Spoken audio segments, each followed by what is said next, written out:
Alors, je vous souhaite la bienvenue à cette présentation sur le projet d'architecture et la profession d'architecte. C'est une présentation qui est destinée aux candidats au baccalauréat en architecture à l'Université Laval. L'objectif de cette présentation est pour vous permettre de bien comprendre ce qui est au cœur de la formation de l'architecte, soit l'apprentissage du projet d'architecture qui est enseigné dans le programme de baccalauréat et de maîtrise professionnelle en architecture, et d'en connaître un peu plus sur la profession d'architecte, puisque lorsque la diplomation est complétée, le candidat qui devient professionnel en pratique privée devient éventuellement architecte. Alors, pour bien comprendre les éléments qui régissent la profession d'architecte au Québec, nous en profitons toujours pour en parler un peu dans le cadre des portes ouvertes. Maintenant, dans cette présentation, je vais vous parler, oui, du travail de l'architecte qui se fait essentiellement au niveau du projet d'architecture. C'est ce que l'on enseigne dans les ateliers de design architectural dans une école d'architecture, et ainsi que la profession d'architecte. Maintenant, au niveau du travail de l'architecte, tout retourne autour du projet d'architecture. C'est ce qui est au cœur de la formation.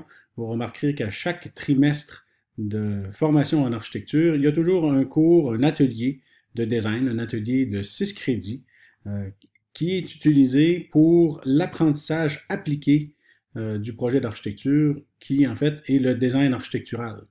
Cette activité de design architectural, elle est en fait une simulation de ce que l'on retrouve dans les bureaux d'architectes à faire des projets d'architecture dont les étudiants se familiarisent par des interactions à la fois avec le professeur, avec ses collègues et avec différents collaborateurs.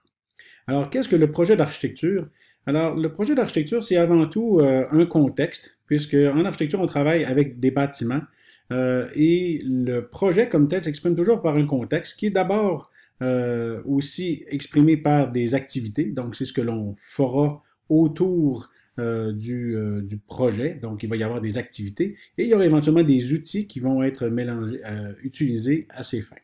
Donc, quand on parle d'un contexte en architecture, on parle avant tout d'un site. Donc, on parle d'un bâtiment, on parle d'un espace qui sera utilisé pour pouvoir être conçu, pour être amélioré, pour être aménagé selon les besoins.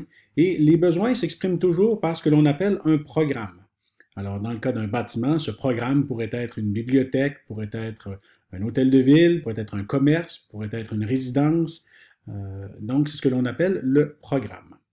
Et la dernière composante, c'est les individus, puisque les bâtiments qui sont sur leur site sont habités justement par des individus dans les projets qui sont à la fois publics ou les projets privés. Alors, quand on parle du contexte d'un projet, c'est justement l'interaction de ces trois composantes principales qui constituent la prémisse de base duquel un projet d'architecture en atelier de design va toujours démarrer. Et c'est exactement la même chose que l'on retrouve, évidemment, au niveau de la pratique de l'architecture en cabinet d'architecture. Maintenant, les activités, elles retournent autour du processus de design. Donc, le fameux processus de design, c'est comme une boucle itérative, c'est une boucle de réflexion où tout commence par une idée, où l'on imagine des hypothèses, on imagine des solutions aux différents problèmes qui nous sont proposés.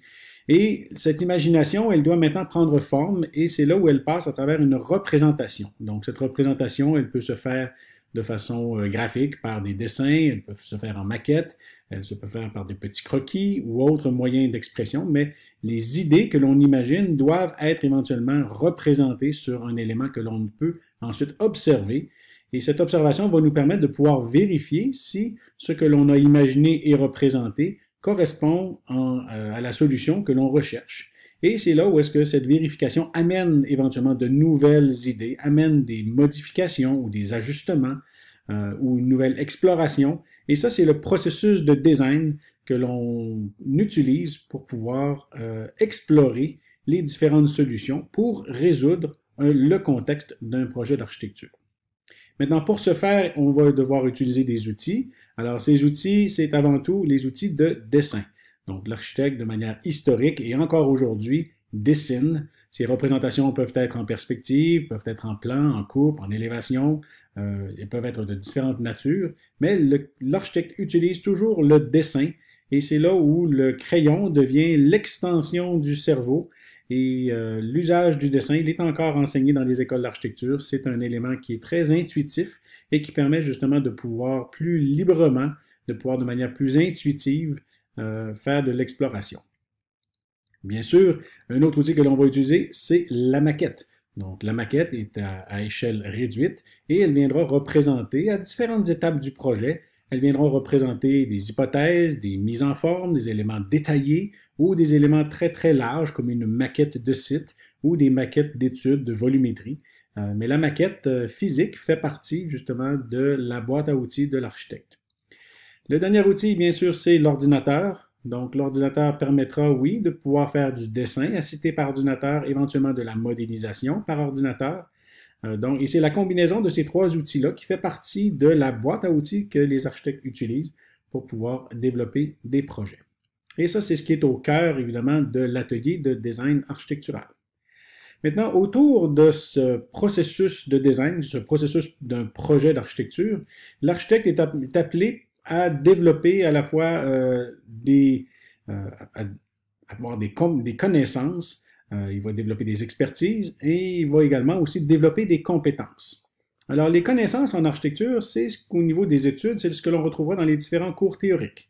Et il y a à la fois des disciplines du domaine des sciences humaines et des disciplines du domaine un peu plus scientifique. Et c'est là où on retrouvera des connaissances en histoire, en théorie, en design urbain, en environnement, en patrimoine ou en rapport personne-milieu, où l'on étudiera par exemple la psychologie de l'espace, comment l'humain s'approprie l'espace et comment est-ce qu'il évolue dans des espaces par rapport à la psychologie, par rapport à toutes sortes d'autres facteurs qui peuvent influencer le comportement humain dans des espaces.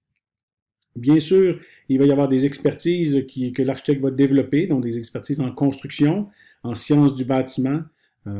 Et c'est là où il travaillera de concert avec les ingénieurs, par exemple, pour pouvoir travailler les aspects structuraux d'un projet, les aspects de construction, la réglementation, les codes de construction, bref, tous les éléments du monde scientifique.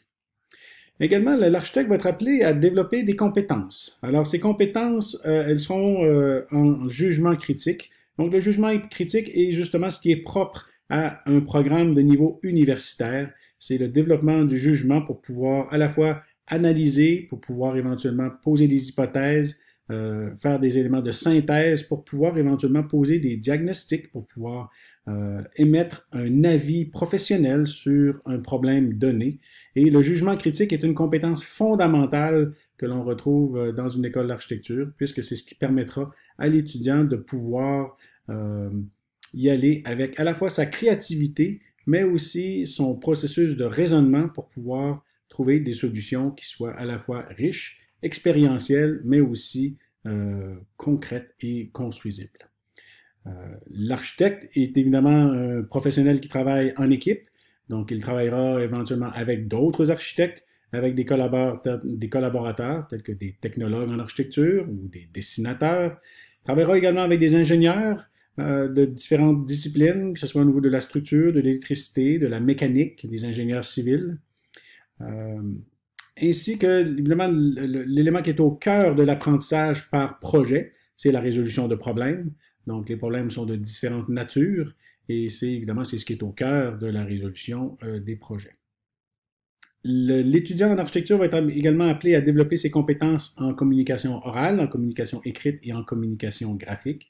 Donc, à la fois pour communiquer avec ses collègues, communiquer avec, des ingénieurs, communiquer avec les clients, mais éventuellement aussi communiquer avec lui-même, puisque c'est le processus de design qui amène cet élément de représentation. Donc, ce processus de design que le designer et que l'architecte utilisent pour développer ses projets, c'est un travail qui est aussi personnel, c'est un travail de réflexion et pour lequel, justement, la communication à soi-même, elle est très importante.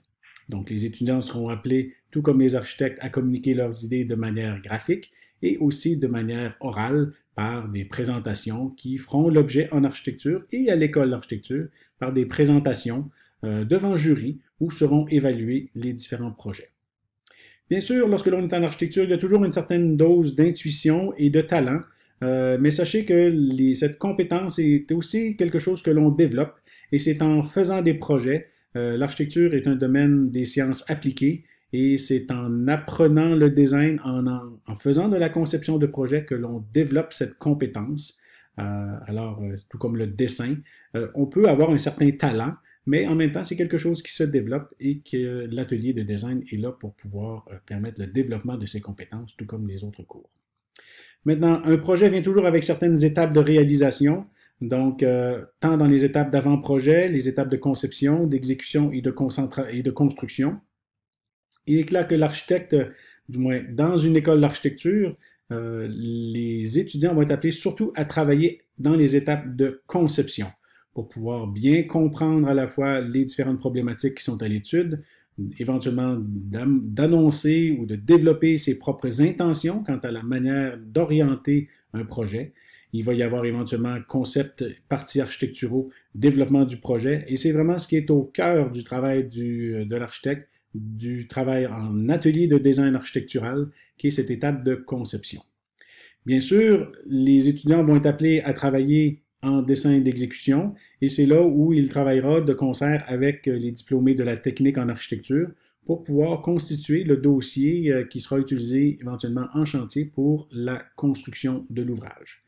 Alors, c'est là où finalement un projet couvre toutes ces étapes de l'avant-projet jusqu'à la construction. Alors, c'est ce que l'on fait dans une école d'architecture. C'est la résolution d'un bâtiment qui vient avec son contexte, avec sa programmation, avec des activités, qui est principalement le processus de design, en utilisant des outils. Et c'est en combinant à la fois ses compétences, ses connaissances, à travers les différentes étapes que l'on résout des projets d'architecture. Alors, des exemples ici, donc vous avez des exemples d'outils, des exemples de représentation, donc à la fois au niveau des présentations en perspective, où le dessin devra communiquer des idées, communiquer des intentions, que ce soit au niveau de la lumière, au niveau de la volumétrie, au niveau de l'urbain, de l'appropriation de l'espace, bref, la perspective fera partie des moyens d'expression que l'architecte aura. Il utilisera éventuellement le dessin en plan, en coupe, en élévation pour documenter le projet et pour bien comprendre à la fois au niveau des espaces, l'organisation, la structure du bâtiment, tous les éléments au niveau de la sécurité. Donc, ce sont tous des éléments qui seront exprimés au niveau des plans. Et bien sûr, il y aura des visualisations de systèmes. Donc, la construction fait partie du domaine, évidemment, de l'architecte. Donc, l'étudiant apprendra à construire selon différents systèmes, que ce soit les systèmes de construction de bois, d'acier, de béton et tous les systèmes hybrides qui viennent avec tout ça. Alors, c'est ce que l'on fait dans une école d'architecture, c'est l'apprentissage du projet avec justement ces outils. L'ordinateur, bien sûr, il est au cœur du développement des projets plus on avance dans les études, bien que la première année se fait dans une approche beaucoup plus analogique, donc une approche beaucoup plus traditionnelle avec le crayon, la maquette, et vient s'ajouter par la suite l'ordinateur. Et c'est ce qui explique pourquoi l'ordinateur est un élément essentiel et qui fait l'objet d'un programme d'ordinateur obligatoire à l'école d'architecture pour pouvoir rapidement prendre cet outil et ses capacités de représentation. Alors, je vais en profiter pour vous montrer un exemple de projet étudiant. Donc, c'est un projet, peut-être avant de commencer à vous montrer ce que les étudiants peuvent produire, je vais peut-être faire une petite mise en contexte. Alors, c'est un exemple de projet qui a été soumis aux étudiants lors de l'atelier 3, donc premier trimestre de deuxième année, où l'on travaille au niveau de l'interprétation et de la requalification du patrimoine. Donc, les professeurs, les chargés de cours, les responsables de formation pratique travaillent toujours en y allant avec des exemples de projets qui sont réels, avec des sites qui sont concrets, de façon à pouvoir interagir avec l'espace, bien que certains projets peuvent être aussi de nature théorique avec des sites qui sont fictifs. Mais dans ce cas-ci, on parle d'un projet de requalification de la gare intermodale du côté de la rive sud de Québec, à Lévis. Donc, le projet, évidemment, est le bâtiment que vous voyez dans l'encadré jaune qui est ici. Donc, c'est un bâtiment patrimonial du 19e siècle et qui, maintenant, fait l'objet d'une requalification par la ville de Lévis qui veut s'en servir comme édifice pour de l'accueil touristique pour les gens qui sont dans le secteur de la traverse.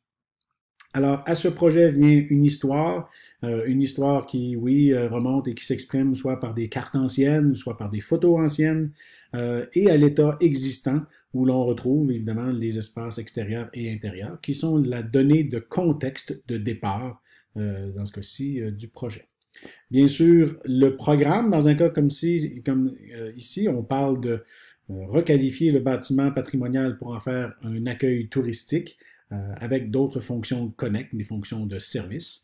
Alors, ça constitue le programme. Et évidemment, les individus, dans ce cas-ci, constituent à la fois la population lévisienne, la population qui réside dans le secteur, mais également les travailleurs qui utilisent le traversier et les différents moyens de transport de façon quotidienne, mais également aussi les touristes, puisque les touristes du Vieux-Québec prennent le traversier pour admirer Québec du côté sud, et donc c'est une autre clientèle, et les étudiants sont amenés à étudier les différents profils des utilisateurs, comment est-ce qu'ils se déplacent, comment ils s'approprient l'espace pour éventuellement pouvoir positionner leur intervention. Alors ça, c'est les données du problème de départ. Par la suite, un projet, bien évidemment, il va toujours faire l'objet d'une analyse. Donc, pour pouvoir bien répondre à une question de design, il faut bien comprendre la question. Et c'est là où il y aura des analyses qui seront faites dans le cadre des ateliers pour analyser l'évolution urbaine à partir du tissu urbain tel qu'il a été il y a 100 ans, il y a 150 ans et comment est-ce qu'il s'est transformé jusqu'à aujourd'hui. Éventuellement aussi l'évolution du bâtiment lui-même. Donc le bâtiment à l'origine a été construit d'une certaine façon, il a été transformé à travers le temps, et donc de bien comprendre comment le bâtiment a évolué, mais fait partie des analyses de départ. Il y a certaines autres analyses, donc des analyses perceptuelles, des analyses d'environnement, de luminosité, des analyses de vent, des analyses de topographie, de drainage du site. Donc tout ça fait partie des autres analyses au point de vue du site qui seront faites et des analyses aussi au point de vue de la composition du projet, et comprendre quelle est sa hiérarchie, comment il a été conçu par des principes comme la symétrie, comme la répétition ou l'absence de symétrie et l'absence de répétition. Alors, tout ça fait partie du processus d'analyse pour bien comprendre le défi d'architecture qui est soumis à chacun. À partir de là, le projet de design, une fois qu'on a bien compris la question, le projet de design peut débuter et c'est là où on retrouve généralement des grandes étapes. Donc, ce sont des étapes de développement du projet. Dans ce cas-ci, il y en avait trois. Il y a l'étape du concept architectural, donc l'étape conceptuelle. C'est à cette étape-ci où les étudiants annoncent leurs intentions, annoncent leur compréhension du défi, leur compréhension du contexte, comprendre le site, comprendre le programme, comprendre les individus, comprendre les utilisateurs de ce bâtiment-là.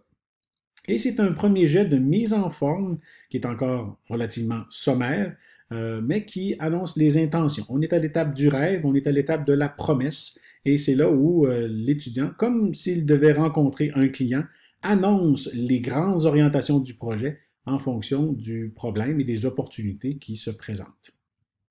Par la suite, l'étudiant ou les étudiants, parce que dans ce cas-ci, le travail d'exploration se faisait en équipe. Alors la suite constitue maintenant ce qu'on appelle l'étape intermédiaire, et c'est là où les étudiants poursuivent le travail, apportent des correctifs, continuent à améliorer le design. Il peut y avoir de la remise en question de certaines idées, où on peut tout simplement développer certaines idées qui sont plus fortes, de façon à épurer et rendre la démarche architecturale encore plus claire. Alors c'est là où éventuellement le projet se précise tant au point de vue des aménagements, au point de vue des perspectives, au point de vue de la matérialité, au point de vue de la structure. Et dans ce cas-ci, arrive une autre présentation devant jury, où est-ce que l'étudiant est appelé à présenter son projet, peut-être 10, 12 minutes, cette présentation se fait devant un jury, formé généralement de 3 personnes, qui sont à la fois l'enseignant de l'atelier, qui peut être professeur ou autre, et avec d'autres collaborateurs, qui sont généralement d'autres architectes, pour pouvoir évaluer le projet et aussi donner des conseils quant à la poursuite du projet et quels sont peut-être des points forts et quels sont les points à améliorer dans la poursuite du projet. Et c'est là où on se dirige éventuellement vers une présentation finale.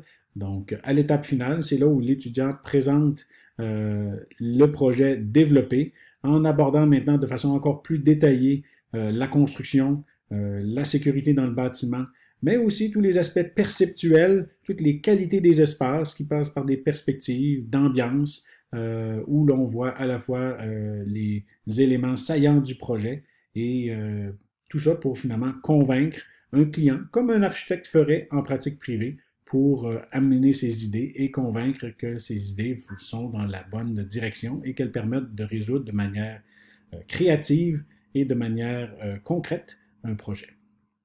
Alors voilà, c'est sûr qu'à tout ça s'ajoute bien sûr le travail en maquette. Tout ce que vous avez vu jusqu'à maintenant sont des représentations à la main ou des représentations à l'ordinateur, mais je vais prendre quelques minutes maintenant pour pouvoir vous donner quelques exemples des exemples de maquettes.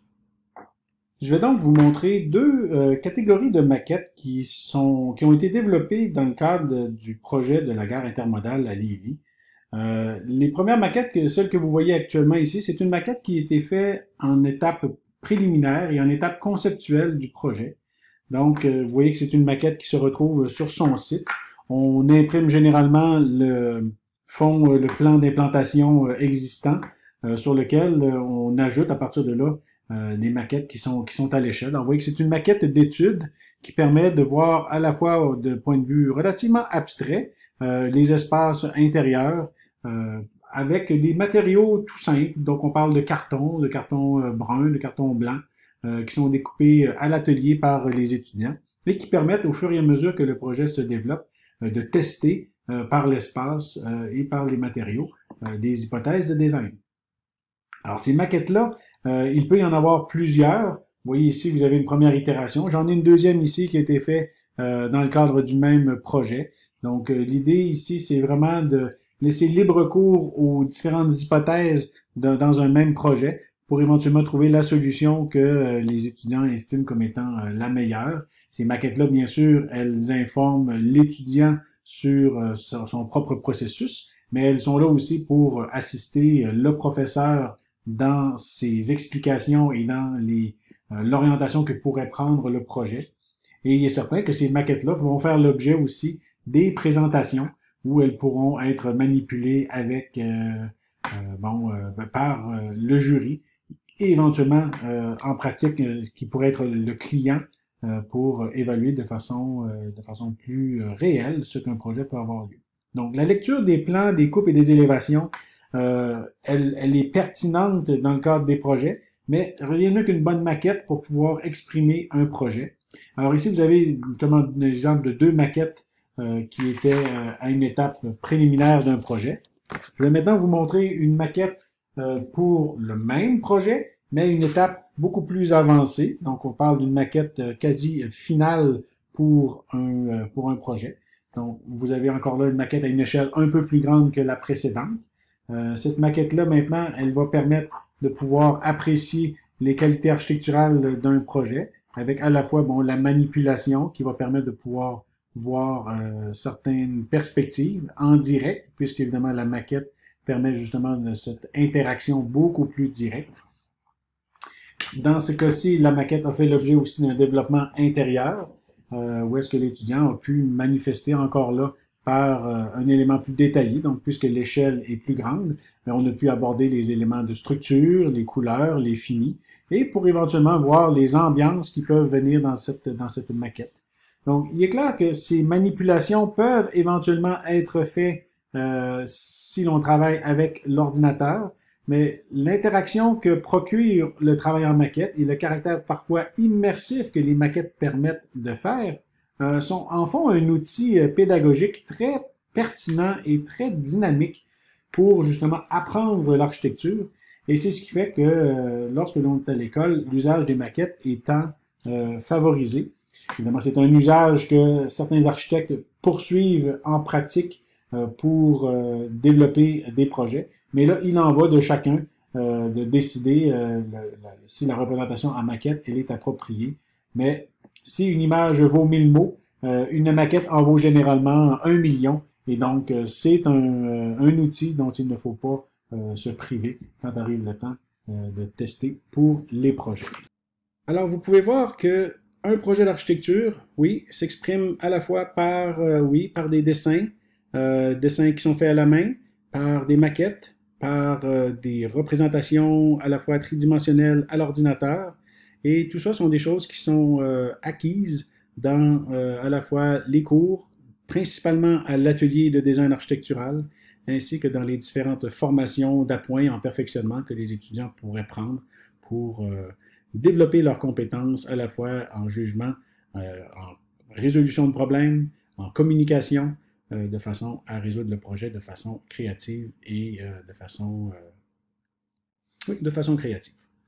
Alors, voilà finalement ce schéma qui résume bien tout ce que l'on fait dans une école d'architecture. Donc, vous remarquerez que essentiellement l'atelier de design, c'est une formule que l'on retrouve à chaque trimestre. C'est un cours de 6 crédits et c'est là où l'on résout des projets de façon progressive selon les problématiques. Donc, dès la première année, on aborde, oui, tout ce qui s'appelle les fondements de la conception architecturale. Donc, qu'est-ce que concevoir? Quelles sont les différentes méthodes que l'on peut utiliser? Et on commence par des petits exercices et éventuellement des petits projets. On se tourne par la suite vers les projets d'habitation qui font l'objet du deuxième trimestre en architecture. Et par la suite, lorsque l'on arrive en deuxième année, on aborde les projets d'interprétation et de requalification du patrimoine, dont l'exemple que je vous ai montré tout à l'heure, ainsi que les projets où on fait l'intégration de concepts dans des petits édifices publics où l'on travaille tranquillement avec de manière plus développée avec l'ingénieur en structure, l'ingénieur en mécanique pour pouvoir intégrer différents concepts. Dès la troisième année, c'est là où les projets éventuellement deviennent de plus en plus complexes. On aborde ensuite les projets tels que les théâtres, tels que les salles de spectacle, les écoles. Il peut y avoir évidemment plusieurs bâtiments qui évoluent en degré de complexité. Et on se tourne éventuellement vers la ville, et c'est là où le design urbain fera partie éventuellement des composantes qui font partie justement du site d'un projet. Alors, on se dirige par la suite vers la maîtrise. Donc, la maîtrise professionnelle en architecture, il se poursuit encore avec l'apprentissage du design architectural par encore des projets qui sont généralement en équipe. Et tout ça se termine à la deuxième année de maîtrise par l'essai-projet en architecture, qui est la démonstration qu'un étudiant est capable de façon autonome de mener à terme un projet à travers toutes les étapes et à toutes les échelles, selon des problématiques qui sont à la fois réelles, mais dont le niveau de recherche et dont la question de recherche soulève évidemment des réalités très concrètes et des réalités aussi très actuelles au point de vue du développement de la connaissance en architecture. Alors tout ça se développe un peu comme des projets de professionnels. Alors ici, je prends juste quelques secondes pour vous montrer un exemple de concours. C'est le concours du projet du Diamant, dont le client est Ex Machina et Théâtre Le Diamant. Donc le projet lauréat qui a remporté le concours, Parcours Architecture, In situ, l'architecte Jacques Plante et Tetra Tech, ont à partir de là proposé une proposition au concours lui-même. Donc, vous avez ici les planches de présentation telles que les professionnels en pratique privée ont pu le faire. Alors, vous pouvez voir que le projet d'architecture qui est fait à l'école est justement cette simulation de ce que les architectes en pratique privée font de manière quotidienne. Et vous pouvez voir de par les représentations que les architectes en pratique privée utilisent évidemment les mêmes outils, les mêmes modes de représentation que ce que l'on apprend à l'école, et c'est ce qui fait que la transition entre l'école et la pratique, bien, elle se fait dans un contexte beaucoup plus continu. Alors, c'est ce que j'avais vraiment à vous mentionner par rapport au projet d'architecture. Je compléterai en vous parlant un peu de la profession d'architecte. Donc, l'architecte doit être vu vraiment comme un collaborateur, et c'est aussi un chef d'orchestre. Il va collaborer avec plusieurs différentes personnes. Donc, l'architecte, évidemment, il va être avec l'ensemble des professionnels et le donneur d'ouvrage, donc le client, pour à la fois la conception, l'exécution et la surveillance du chantier à partir de la commande et du mandat qui est à réaliser, tel que soumis par le client. Et on parle souvent d'un chef d'orchestre puisque c'est l'architecte qui va assurer la continuité et la coordination justement de tous les professionnels dans le cadre d'un projet. Donc la responsabilité d'un architecte, elle est très importante puisque c'est lui qui doit assurer justement la cohésion et la continuité à la fois des idées de façon à livrer un bâtiment en fonction de la commande du client. Les professionnels avec qui l'architecte va travailler, donc à la fois principalement les ingénieurs, donc les ingénieurs en structure, en mécanique et en électricité, Mais également va être appelé à travailler soit avec des arpenteurs, avec des gérants de projets, avec des urbanistes, des designers urbains, et éventuellement, selon la nature des projets, pourrait travailler avec des designers d'intérieur, des acousticiens, des architectes du paysage, qui sont autant de spécialistes qui œuvrent dans le domaine du bâtiment. Bien sûr, une autre entité avec laquelle l'architecte va collaborer, ce sont les donneurs d'ouvrage. Donc, les donneurs d'ouvrage, il y en a comme deux catégories. Il y a les clients privés, donc soit des particuliers ou éventuellement des corporations privées, mais également le secteur public. Donc, on parle du gouvernement, tant au niveau municipal qu'au point de vue provincial ou fédéral, avec lequel les architectes vont avoir accès à la commande publique.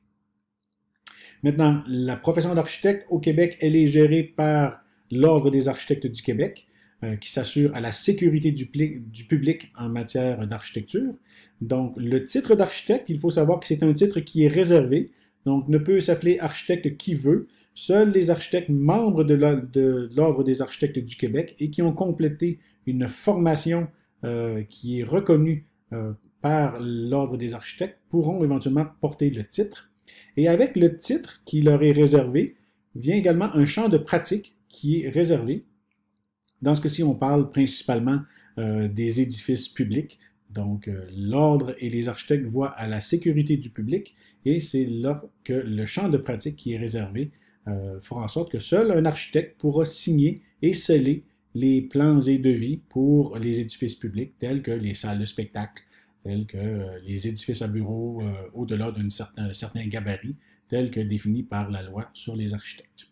Maintenant, pour pouvoir accéder au titre, les candidats doivent avoir complété une maîtrise en architecture, qui est le seul programme d'études au deuxième cycle permettant d'accéder à la profession d'architecte.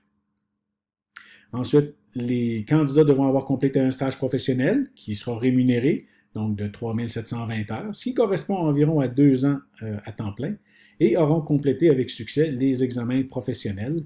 Donc, pour avoir un peu plus de détails sur le processus, on vous invite à consulter le site de l'Ordre des architectes du Québec pour les détails. Maintenant, les stages, ils sont rémunérés en entreprise, ils sont à réaliser des projets. Évidemment, ces projets, du moins les stages, sont là pour couvrir l'ensemble des secteurs d'activité, tous les champs dans lesquels l'architecte devra œuvrer. Et ces stages sont généralement faits sous la supervision d'architectes et d'un mentor, de façon à s'assurer que l'expérience est reconnue comme étant valable pour les fins de reconnaissance à l'Ordre des architectes. Maintenant, les stages comme tels, ils sont rémunérés, ils sont rémunérés en entreprise, dans des bureaux, à faire des projets. Les stages peuvent généralement commencer à être comptabilisés pour les fins pour l'Ordre des architectes à partir du moment où un candidat aura complété 60 crédits. Donc, dès que la deuxième année en architecture sera complétée, les étudiants pourront travailler à temps partiel ou à temps plein pendant l'été pour faire des projets et déjà les heures pourront compter pour les stages. Maintenant, c'est ce qui complète grosso modo la présentation d'aujourd'hui. Si jamais vous avez des questions, n'hésitez pas à nous contacter. Les informations ici, tant si vous voulez nous rendre visite à l'École d'architecture dans l'édifice du Vieux Séminaire de Québec, ça nous fera plaisir de venir de vous rencontrer. Vous pouvez nous appeler également au secrétariat ou nous contacter par courriel.